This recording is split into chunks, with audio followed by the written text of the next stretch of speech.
So thank you for waiting for us, and thank you, Lisa, for making your presentation longer. All right, we will be talking about the post-COVID classroom, well, what happened during COVID and after COVID, so what's happening now. The first COVID case in Turkey was found on the 11th of March. And exactly on the same day, they decided to close schools on that Friday. I think that was a Wednesday. So our schools were closed on the 13th of March. We were supposed to have a spring break 2 weeks after that, so they moved the spring break to that week.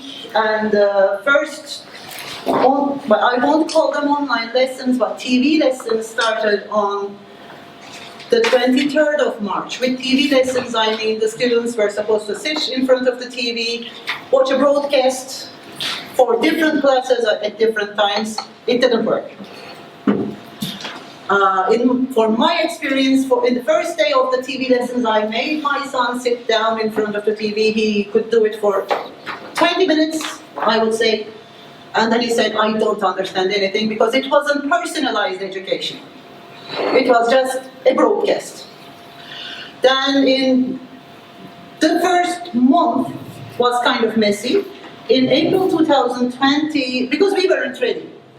Schools weren't ready, our online portals were not ready, we didn't know what to do. And the students especially were not ready, both technologically and psychologically. So in April 2020, we started our first online lessons. We didn't have a platform, so we used mainly Zoom or whichever one the teacher at that time found suitable. So, and there were very limited hours, so I think I had like 5 or 6 hours a week, and many teachers had the same thing. Then in June 2020, we had the summer holiday, and the first online lessons finished with the hope of starting to the new year face-to-face, which didn't happen. In September 2020, they attempted to open the schools. It lasted only for 2 weeks, then they closed them again.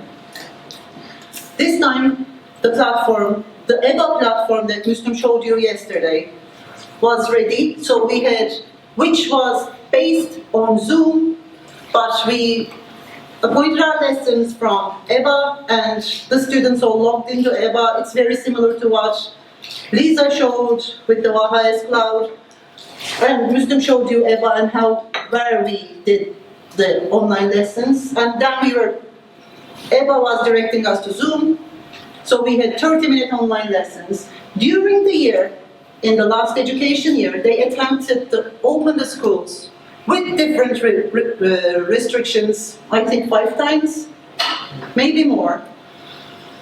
So they tried to divide classes.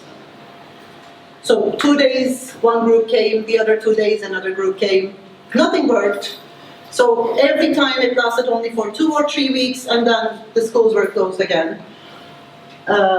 So during all this time, they really attempted to open schools, but it didn't happen. So we just think of last year as we never started face-to-face education in real last year, but it developed a lot. And by the second term, we were already, we opened EBA support rooms in all schools. Müslüm was the head in our school, so the students who didn't have the technological devices or the internet were able to go to any school that was close to their house, and the students were allowed to do it, although there were restrictions, to go into their online lessons.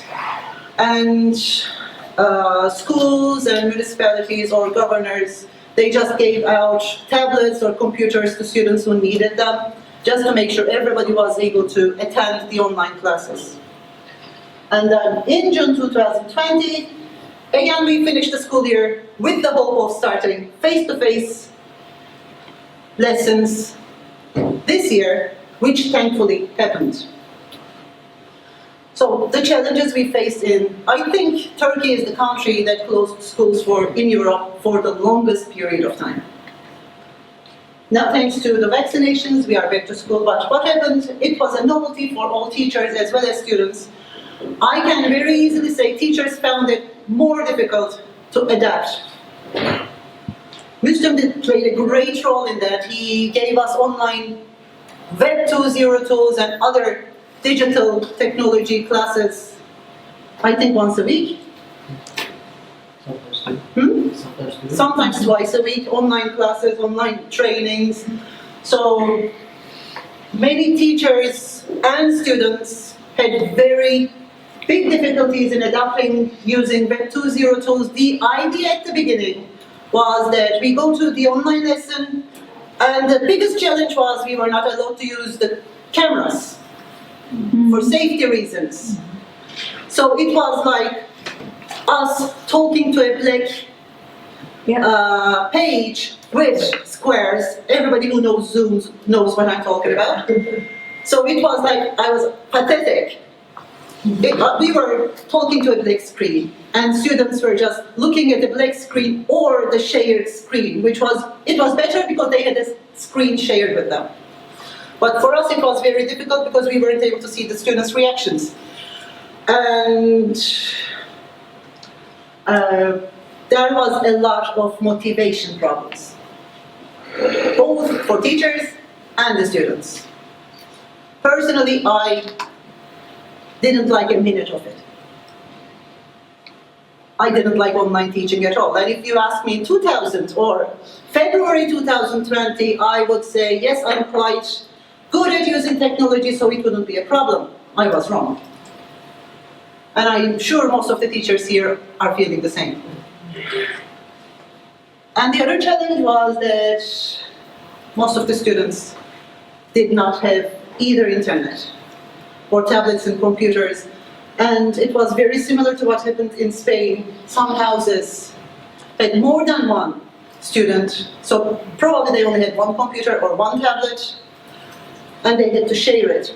So whoever had the important lesson took the computer or the tablet, and some parents, but nearly all parents, had to do home office. So, like in my house, I have two children, their rooms were their classes, and the kitchen was my class. So we used a number of Web 2.0 tools. These are just some examples. EBA was the one that we used a lot. We are still using EBA a lot. And in the meantime, they improved the platform quite a lot. So it's very useful. My favorite among them is Google Classroom. I really love Google Classroom, and I'm still using Google Classroom. And Kahoot is there. Kahoot was the favorite for most of the teachers. So what happened in the 18 months that the schools were closed? Participation to the online lessons was not obligatory. So most of the students, I won't say most, but at least 50% of the students were not interested at all, or didn't have the equipment.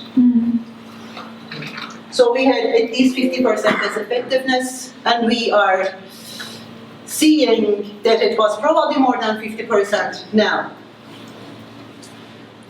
There's a huge amount of screen addiction in students. We are collecting their telephones in the mornings and giving the telephones back because they are not allowed to use telephones at school, and giving their telephones back when they are leaving school, and you have to see them. They are like addicts. My phone. They became screen addicts. And you have to see them when they are getting their phones back.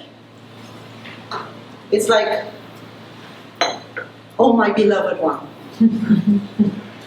And because half of them did not attend the classes, there are really, really big learning gaps between the students. And we have that in every class. There are also behavioral problems. We started school this year at 6th of September. Full-time, all students are at school. And with most of you, we talked about that, but they have to wear masks. We have to wear masks at all times. All teachers are vaccinated, thankfully.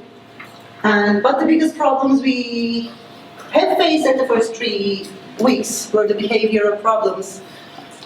Think of 300 teenagers who were kept in their houses for 18 months and then you bring them all together. They are like lions let out of the cage. And in this case, it's 300 lions. So the first 3 weeks were very challenging, now they're fine. But screen addiction is on top level. You really have to see them when you take their phones away. It is not possible to explain, but what is going to stick is the Web 2.0 tools. It's not every teacher or every class, but we are still using them because they are very much used to learning from the screen. I think that's it. Thank you very much.